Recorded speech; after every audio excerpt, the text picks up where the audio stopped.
Rusty Lion Academy, podcast number 173. Hey Lions, welcome to the Lion's Den for Businessmen, the podcast that helps businessmen and key leaders in organizations fulfill their highest potential. You'll hear stories and strategies on how to be the most fulfilled with your work, your family, and your life. Here's your host and coach, Robert Mallon. Hey Lions, welcome to the Lion's Den for Businessmen podcast. My name is Robert Mallon and I'll be your host and your guide today. For many years, my business partner and I have heard from men who owned or led businesses who were struggling to grow their company or their career without screwing up their lives, and they feel like they've lost some freedom. So to help them, we've developed a proprietary framework called the launch sequence. This process takes men down the path of getting what they want in the most important areas of their lives. Then they can actually start to feel present, fulfilled, while making the kind of big impact that we're put on this earth for. So if you're a business owner or key leader between the ages of 30 and 49, and you feel like you've got some unrealized potential and you want to become more than what you become, you're absolutely at the right place here. So let's get down to business today. In today's episode, and I don't say this all the time if you listen to this, but I'm really excited. You're going to be hearing from a very good friend of mine named Randy Long. Now, Randy is the CEO of Long Business Advisors, LLC, and the author of the Wall Street Journal bestseller, The Braveheart Exit, 7 Steps to Creating Your Family Business Legacy. His unique business perspective, built upon an extensive background of more than 30 years of experience as a lawyer and president of his own multifamily office, enables him to help business owners build, transition, or sell their businesses. So his mission is to help these Braveheart leaders live their legacy as heroes, as business, and as family leaders. So Randy understands the importance of family. He's got his wife, Lydia, and they have 5 children, and they live in Wilmington, North Carolina, my home state there. So Randy, before we get started here, I got to ask you this, my friend. Are you ready to roar today? I am ready to roar. I'm so glad to be here. I have to tell you, this is going to be a lot of fun for me, and I hope for everybody else too. I think it will, Randy. And Lions, I got to tell you this. We met, and I'm not exactly sure when, but it was this year at one of the Joe Polish Genius events. And Bill had actually met Randy before I got to meet Randy. But I can just say this. Randy is salt of the earth. We've spent a lot of time together. We've shared many meals together. And I know who this guy is. And I'll say this also. Bill and I both refer Randy and his business to many of our clients. And it's something you'll find out more about his business. But Bill and I also are using Randy for our business. Now, we just started our business a couple of years ago, and we plan on exiting our business in about 14 years. But it is never, ever too early to start thinking about one day you won't be there any longer, believe it or not.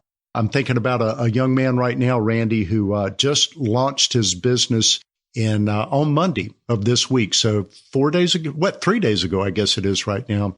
But this guy, he does prosthetics, and he's been in the business for about 15 years now, but now he has his own business. And I would literally even say to him, and I know he listens to this, it's time for you to start thinking about this. So Randy, okay, I'm going to shut up here. And I just told him a little bit about who you are, but why don't you take us a minute or so and just kind of share with the Lions and me a little bit about what I missed, maybe where you live, a little bit more about your family and all that.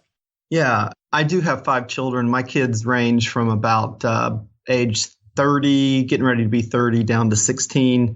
I have 2 girls and 3 boys. And the second girl, the older 2 are girls. The second girl, Ellen, works with me. She has an MBA and a CFP, and she's been with me about 3.5 years, which is a lot of fun. I had my son that helped me write the book, Micah. He's in law school in his 2nd year.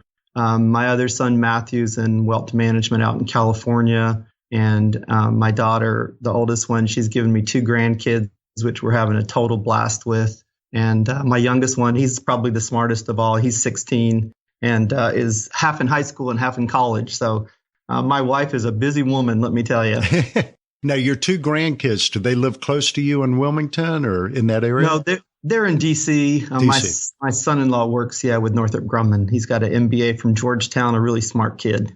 Something I've always been very impressed with when we talk, and I know you don't drop things so that people can hear, but in our conversations, I've really learned that all of your kids have very, very good educations and they're all very intelligent. That doesn't surprise me at all. But when you were raising your kids early on, was this something that you started talking about as a value to them at a young age, education? Yeah. My wife, is very smart herself, and her family are largely doctors or farmers. So good combination. My wife is Mennonite, her background. She's from California, and I chased her out there from college. We both went to Liberty. I graduated from Liberty University, but she was just there her sophomore year. And so I chased her after that. But when we started having children, my wife decided she was going to homeschool them. I didn't know what that was. But she just wanted to try at kindergarten. And I figured I didn't go to kindergarten. It didn't kill me. So I thought we'd just let her give it a shot. And I tell you what, she has given our kids a love of learning, a huge vocabulary and love of reading. And so we just always continued to direct our own kids' education. Through the 8th grade, we homeschooled them. And then after that, we put them in Christian high school. And we started our kids doing college classes the summer after their sophomore year in high school. And so they typically graduate 1 to 2 years early from university or college. So Micah, for instance, the last one that has just graduated, he graduated at 19 from the University of North Carolina at Wilmington with a finance degree. And then he was off to law school. Well, actually, he was going to go to law school, and I asked him to wait a year. So he worked with us for a year so I could get him some experience in life and business. And we wrote the book together. He helped me work on that. And that has given him a really great big picture look at the world and has been really valuable to him as he's been in law school. So, and I think he's still sitting at number 1 at Liberty Law. So He's doing great. Wow. How did your wife get that idea? Because I don't hear that I don't hear that at all, actually, getting kids to take some college courses while they're a sophomore or right after that. But how did she come up with that? Well, I don't know. I'm a planner by nature, of course, which is part of what we do. And so I'm trying to, as my kids are growing up, I'm deciding that everybody else is going too small. And my kids are already ahead of lots of the other kids educationally anyway. And so we start taking college classes and counting them for high school too. So we end up with sort of a double dip, if you will, in some of the classes, and it makes things go faster. And I'm also financially a planner. And so we gave our kids a certain amount of money and said, listen, let's engineer college, engineer your education to fit you. And whatever amount of money is left of this, it's yours. So we had a financial incentive for our kids to get through school as economically feasible as possible. And on top of that, we helped them plan for it. And my wife helped motivate them towards becoming great learners. So that's how we handled that. Excellent. Excellent. In Scottsdale last month, we had dinner together and you really started telling me your early story. And I found that very fascinating. And you've really come a long way. But why don't we take a couple minutes and kind of dive into your youth and kind of what life was like growing up there in Eastern North Carolina, and just kind of run us through that. Okay. So my father was a pastor, and there were 6 of us kids, and I was the second of 6, 5 boys and 1 girl, and the girl was number 4. So, my dad used to say she was the lonely little petunia in an onion patch.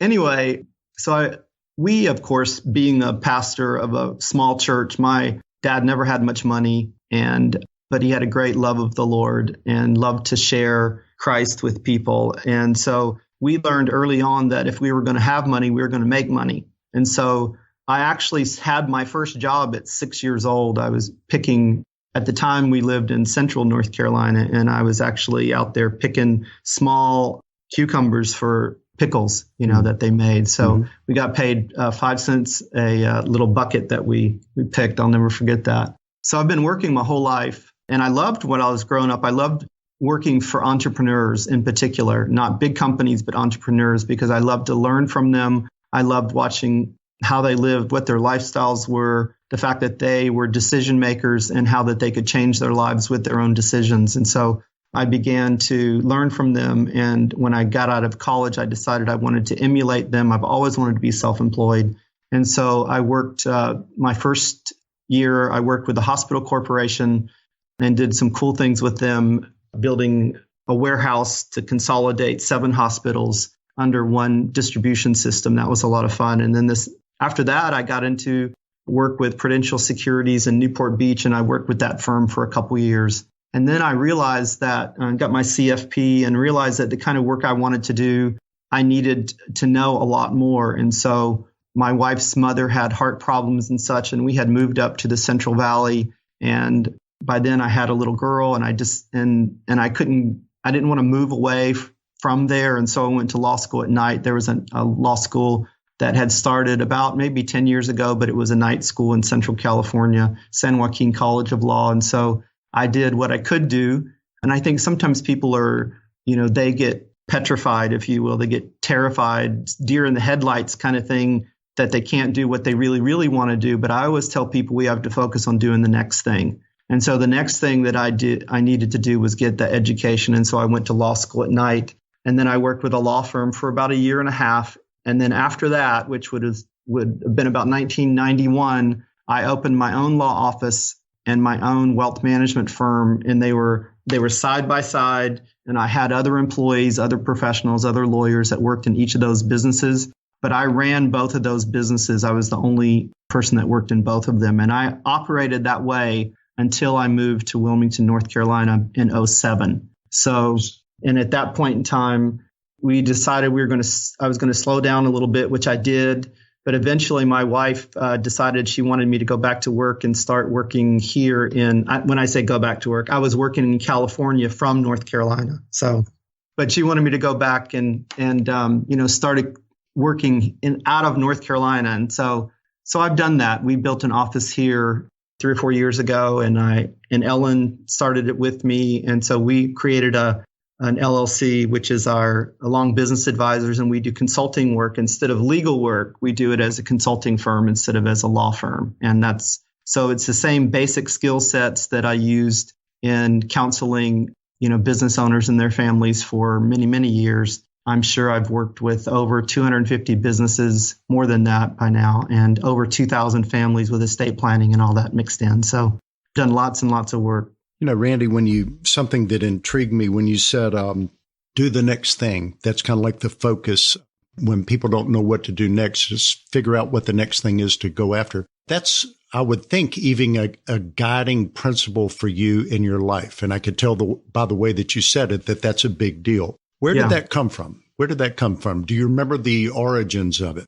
Well, I think it just comes from my basic theological understanding that we are supposed to do what we can do, and the Lord is responsible for the rest, for the results are ultimately up to Him. But we have a duty, to have courage to do what we're supposed to do. And too often we are worried about the outcomes of everything. But ultimately I found that if we do what we're supposed to do, God is faithful and He comes through when He's supposed to. Mm-hmm. So that's a big deal to me. Very good.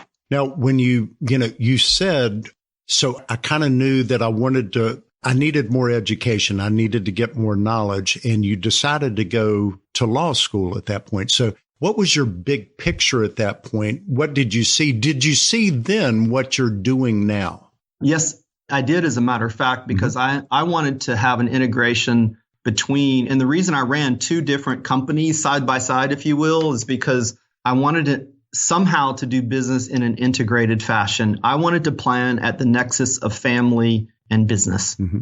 And that, I should say family, business, and finance, because it all kind of, it swirls around each other, if you will. But I didn't see a model that allowed that in the business world. And so I actually had to get approval from the state bar in California to be able to make sure I could run both of those businesses. And they basically, their basic answer was, listen, you're qualified in both. There's nothing that we can do to stop you from doing. As long as you run separate file systems, then we have no problem. So that's what we did.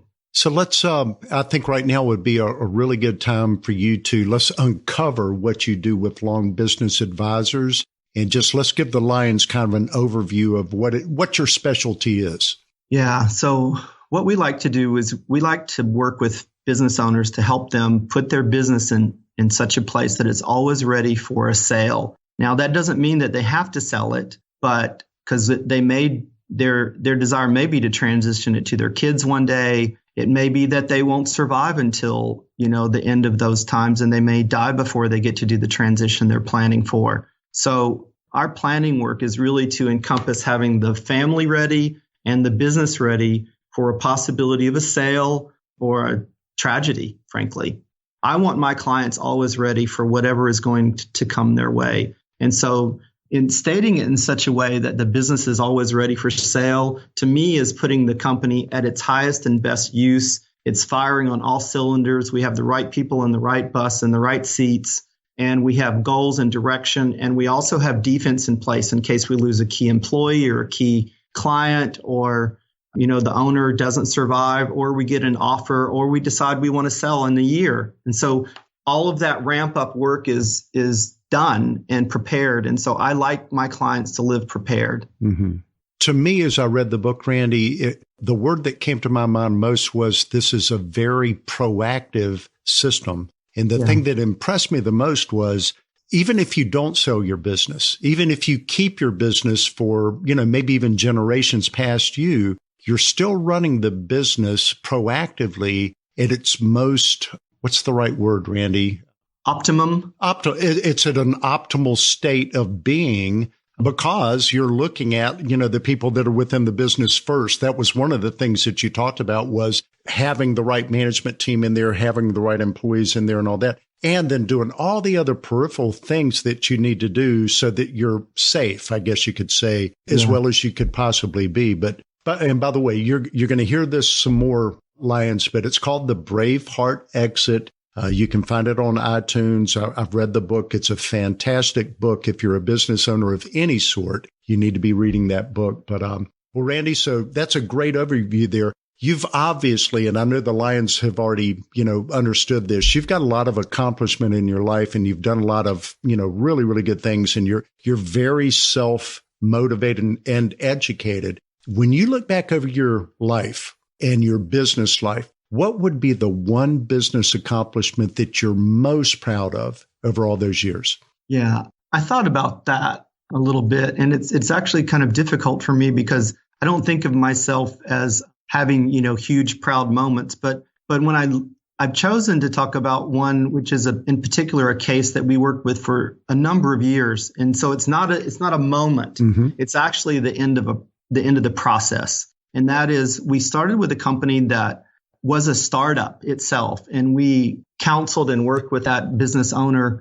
through about 7 years, through ups and downs, and lots of cool stuff. But he took advice, and he was also really good at what he did. And so it was the marriage, if you will, of somebody that is motivated and intelligent and continuing to learn and grow, together with, good planning. So the culmination of that was pretty much all of that was put outside of the estate tax system, so that there will be no estate taxes paid on that. And whatever it turns into by the time of the family owner's death, I don't know. But we did some really good work, and the owner did some really good work, and it was the outcome was really quite amazing.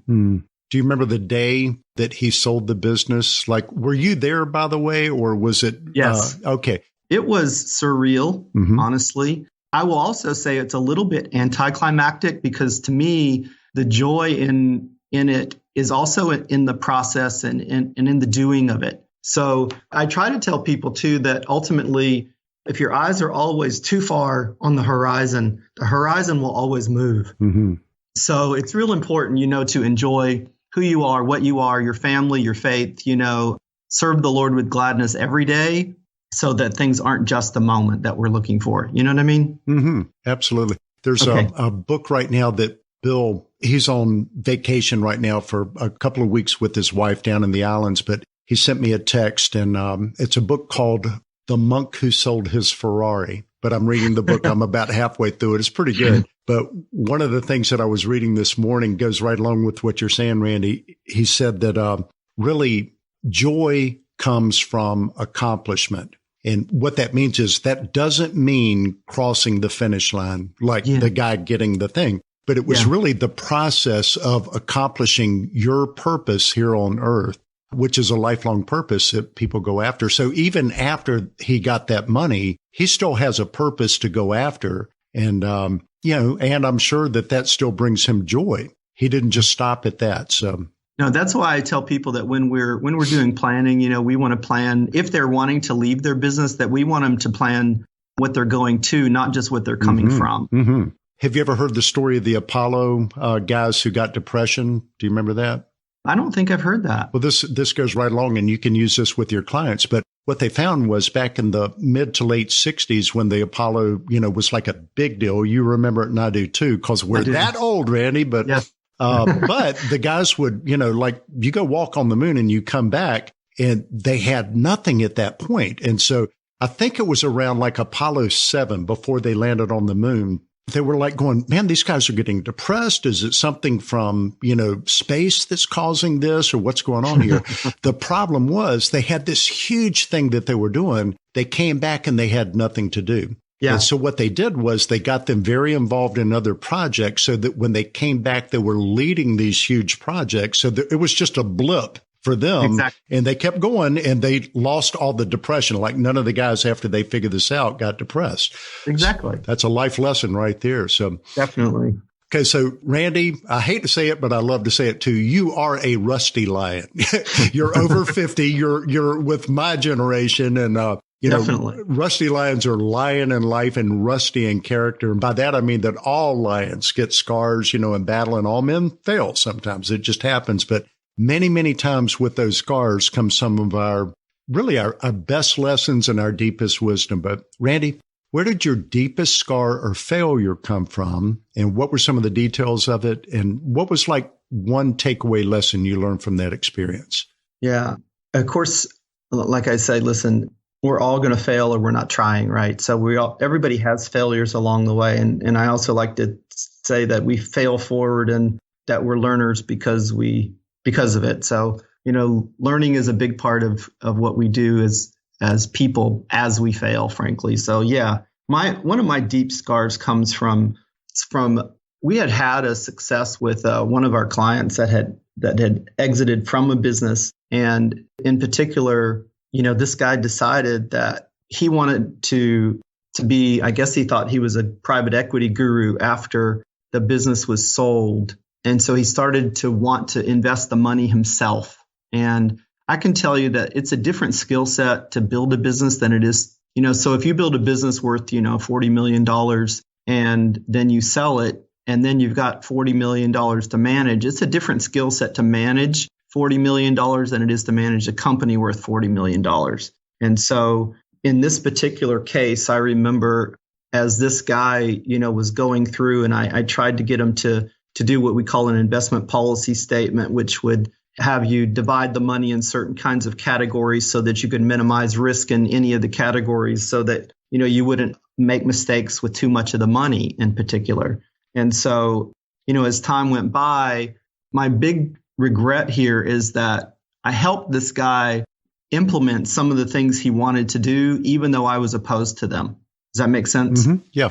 And so I have, of course, then later, he was angry at me for not stopping him, even though I was telling him, so I feel I have had great regret over that for many years because I did what he asked instead of what he needed. Yeah. And even though he's recovered well from it, frankly, the scars are still with me. And so you asked about a lesson. My lesson from this is that we shouldn't compromise what we know to be right, no matter what it costs us in the short run. So it was giving me business to do what he asked me to do, even though I advised him not to do it. You're kind of making me think about some of our clients too. And Bill and I have a saying that we say sometimes with our clients, but many times between ourselves, that we're the guys that tell our clients what they need to hear, not what they want to hear. Right. And, sometimes they really get upset when we tell them, kind of what the truth is, or we, like you said, we don't compromise what is right. And we have before. We've compromised. We've kind of caved in sometimes when somebody's super adamant, and then it doesn't work out well. And the exact same thing. We don't feel good about what we did. So we just kind of made that thing. That's a standing motto that we have there. So I appreciate that in you too. And that you actually see that, so we learn the lessons from those experiences. But Randy, every successful person really does have like a meaningful person or a defining moment that's really encouraged or inspired them. But what one person or event in your life was your biggest inspiration in your walk towards really being a guy who has an extraordinary life now? Yeah, I guess I'll start with the sort of a bigger picture. I am inspired by everybody that does what's right, especially when it's not popular. And so one of the people that comes to mind for me, which I don't know if a fan, I like World War II history. Mm-hmm. And so, Churchill he was a man for the season, Mm-hmm. He was out of power when at the time that the world looked like it was going to go to war and Britain was starting to get in trouble.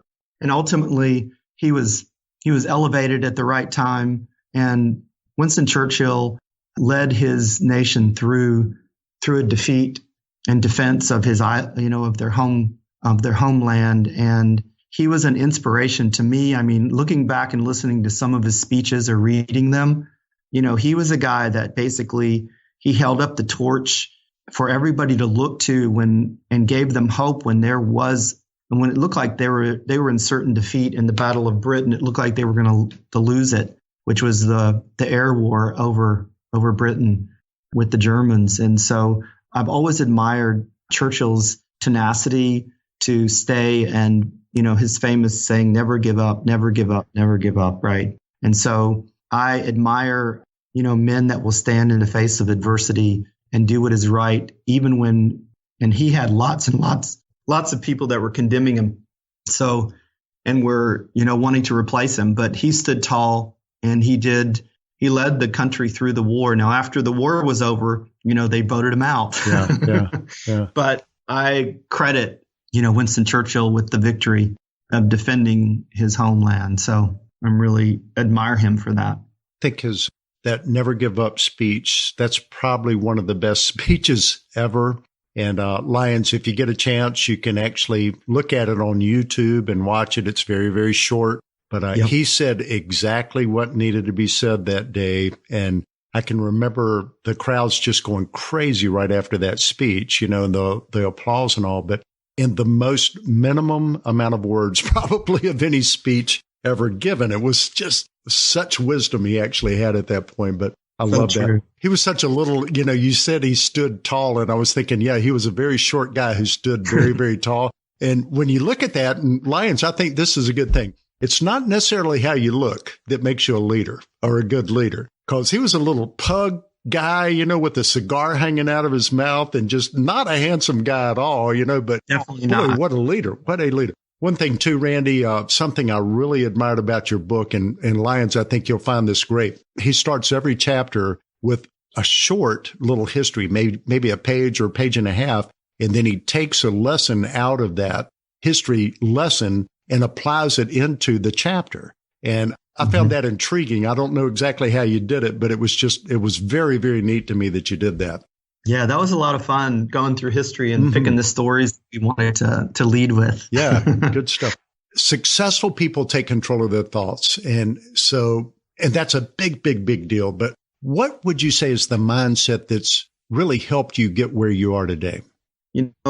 Mindset, that's a big deal. You're right. I would say that believing in the possible is a big deal to me.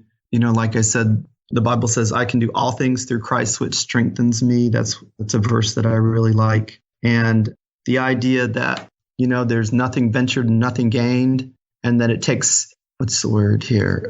Not pride, but courage. Yeah, it takes courage to do what you need to do, to start a business, to run a business. The whole idea of why we called it the Braveheart exit is because we celebrate the idea that as business owners, we have to have courage to get up every day. We've got to make decisions, hire people. We've got to take positions with regard to the business. What are we going to do? How are we going to do it?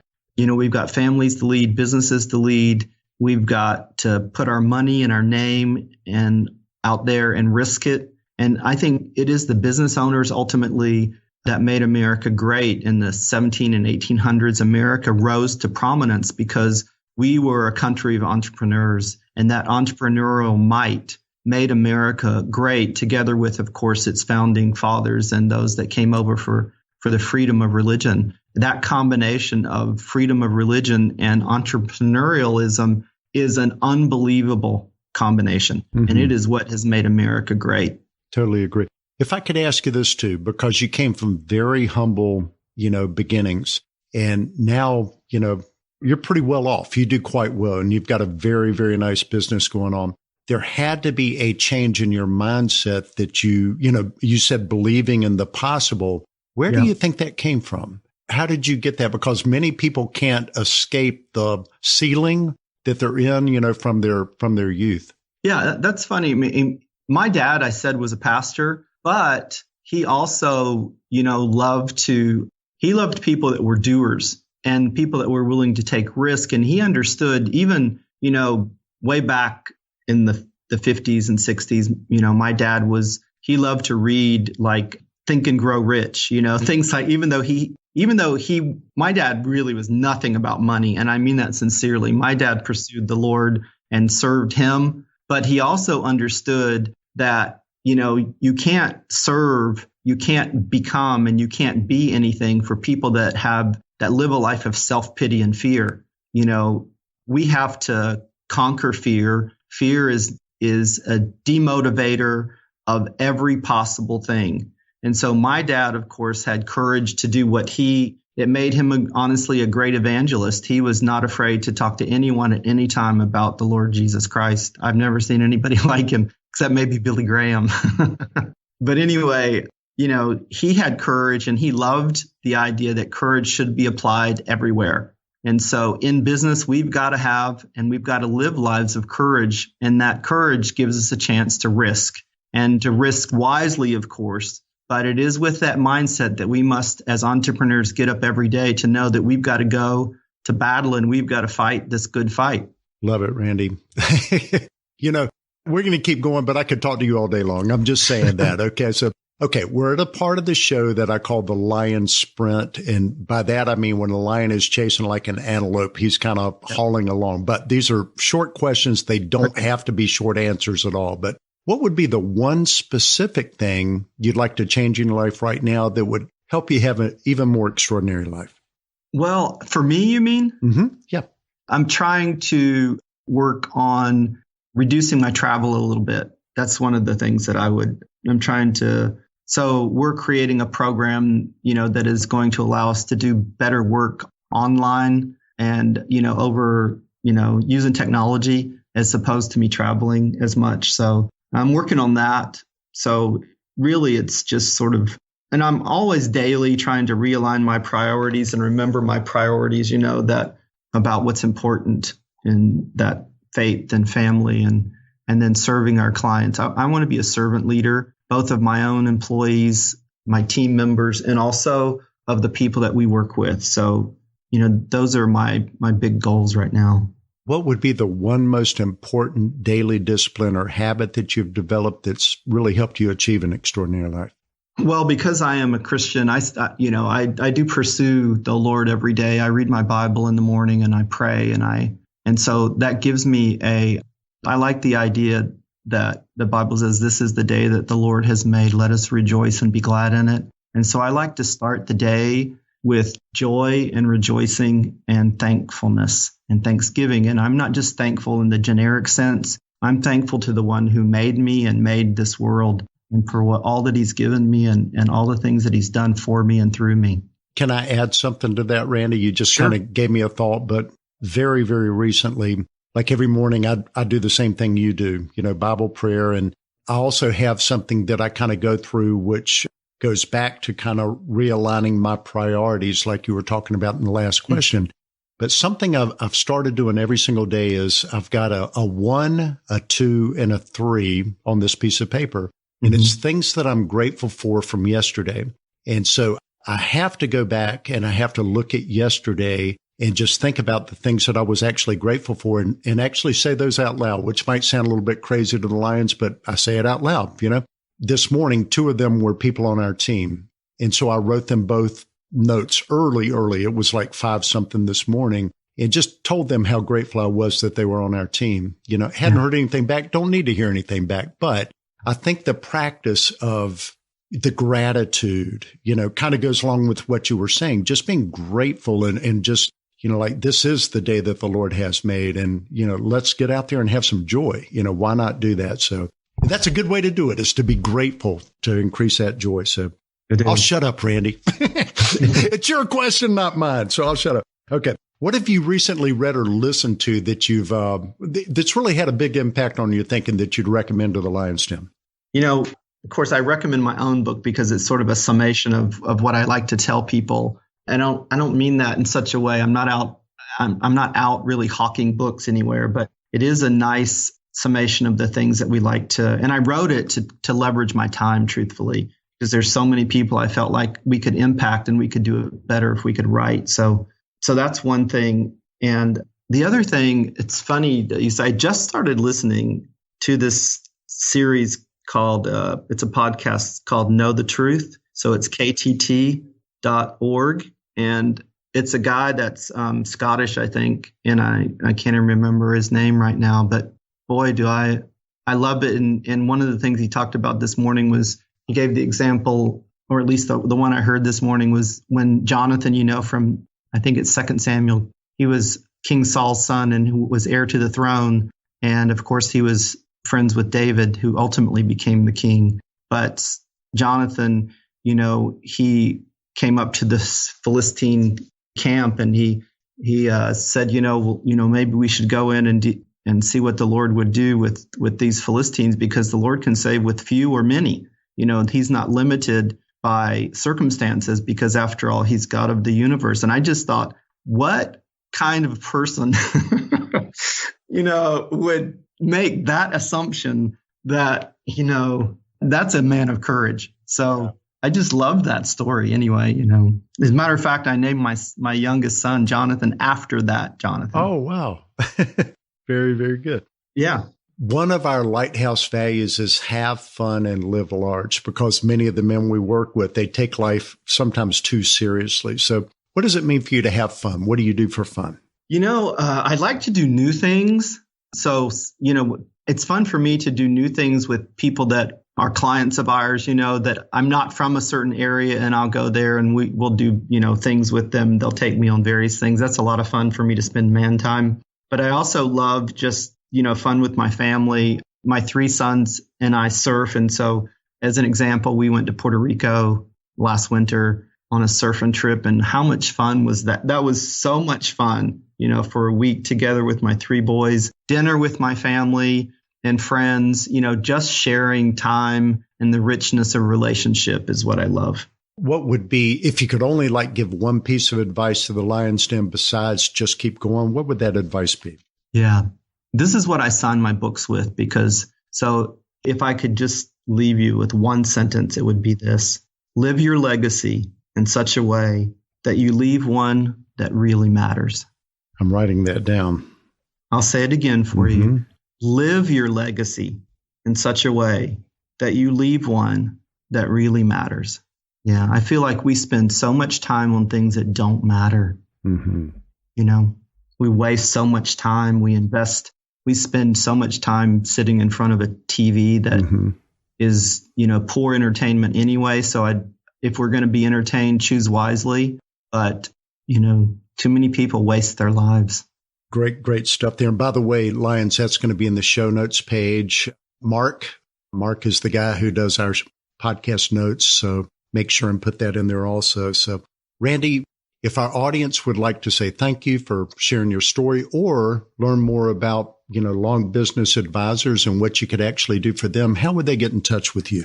Our website is longbusinessadvisors.com. So it's, the name of the company.com, longbusinessadvisors.com. And my email address, if they want to email me directly, is just randy@longbusinessadvisors.com.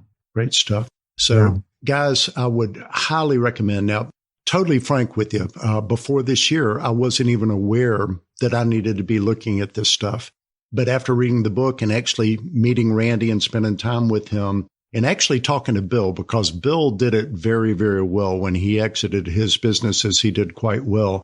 I think this is something you need to look into. And I would also say that Randy is the kind of guy that you can, be very, very comfortable with there. So, get in touch with him. Randy, I want to thank you so much for sharing your thoughts and your wisdom and just a very, very cool story with me. And, I thoroughly enjoyed also the time that we had in Scottsdale last month and the dinner that we got to spend together. That was just great. But Lions, remember that everything we're talking about is going to be on the show notes page here. And don't forget also that we do a web training every Thursday. It's almost always on Thursdays, but you can, it's free. It's some of our best stuff that we give to our clients. And you can find it at rustylionacademy.com/live training. So Randy, you and I are friends. You do know that, right? Absolutely. Whether you like it or not, you're stuck with me now. But anyway, I really wish you the very best that life has to offer. And I can't wait to see you again sometime soon. Okay. Yeah, me too. Best part of Genius Network has been meeting the Rusty Lions. Oh, thank you, man. Next time we're going to drag you up the mountain there. So anyway, all right, buddy. You have a good afternoon. All right. Lord bless you. You Bye-bye. too. Bye-bye. Hey Lions, thank you for listening to the Lion's Den for Businessmen, a production of the Rusty Lion Academy.